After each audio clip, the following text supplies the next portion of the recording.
Deadly riots breaking out in Greece over the government's plan to avoid defaulting on its loans. You see, Greece is out of money, and it's turning to the European Union for big loans. But the European Union says no, not unless you get your cash situation under control. So now they're making cutbacks in spending and raising taxes, and that has led to riots. And this crisis is having an effect not just in Greece, not just in Europe, but across the globe, including right here at home. There are bigger concerns. It could get worse here in America. Take a look at the market right now. Dow Jones average down about 200 points for the day, down roughly 400 points over the last couple of days. And Greece is getting a big part of that blame. Joining me now, somebody who has thoughts on this and who has warned about it. That's Texas Congressman Ron Paul. Congressman, thanks so much for being back with us. You've had your eye on Greece for a while now. This probably comes as no surprise to you.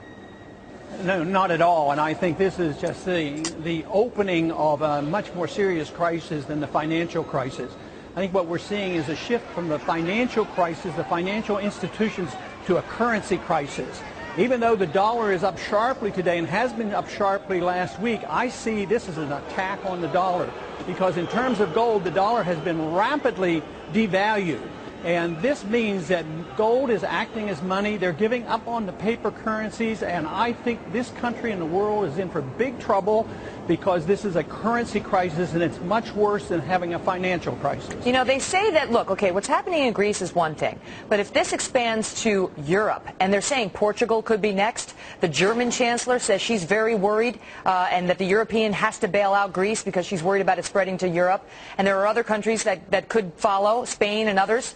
If this becomes a European problem, it very much becomes an American problem as well, does it not?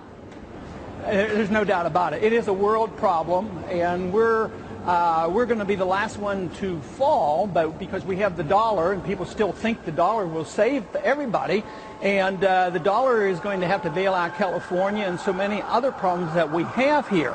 But that's going to make the whole world vulnerable. And it's a debt explosion. It has occurred for 40 years. We've known it has been building. We knew it couldn't last.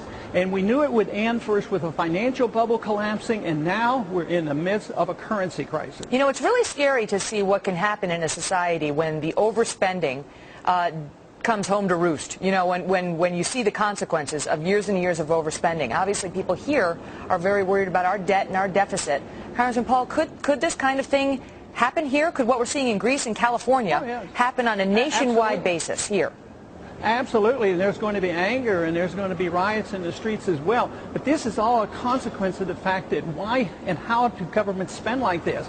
It's because they don't have sound money. When we run up deficits, we tax, but never enough. We can't tax. It would ruin the economy. Then we borrow, and we get away with that for a long time. But we rely on the printing presses from the Federal Reserve to create the money. And that's where the problem is. This is why we have to look at the Federal Reserve. We have to get an audit of the Federal Reserve. We have to look at the monetary system and the dollar system, because you can't have fake money. This is counterfeit. And we've been operating like this since 1971. No time in the history of the world has the whole world been on fiat money for so long, building up these financial bubbles, distorting the economies and running up all this debt, and it has to be paid for. You actually think that the beginning. You actually think that the Federal Reserve may be secretly bailing out Greece anyway, because we can't audit the Federal Reserve, so we don't know what it's doing with its money. You think they may be funneling money over there right now?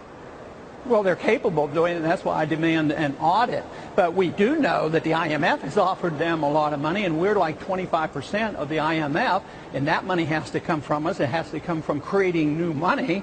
But what they do secretly, we don't know. But they're capable of doing it, and believe me, if push comes to shove, they're going to use the dollar because people still are trusting the dollar. We still have the big economy, but that just delays the inevitable and makes the downturn that much worse. How much of this fall in the Dow do you attribute to Greece? Oh, I think a lot, but that's just the tip of the iceberg. They're the ones who have been the first ones to fall. But then there's going to be Portugal, then there's going to be California, then there's going to be the United States government, and there's going to be all the governments. I mean, they talk about Germany being the powerhouse. Do you think they have balanced budgets and they're going to be able to bail out Europe? No, everybody's in this together. So Greece is just the beginning, because they were probably worse off and it was precipitated. But all the countries and so many of our states are that way, and many of our corporations, individuals, it's still debt that has to be liquidated. All right. Well, Congressman Ron Paul, we always appreciate hearing your insights on it. Thank you so much for being here. Thank you. Taking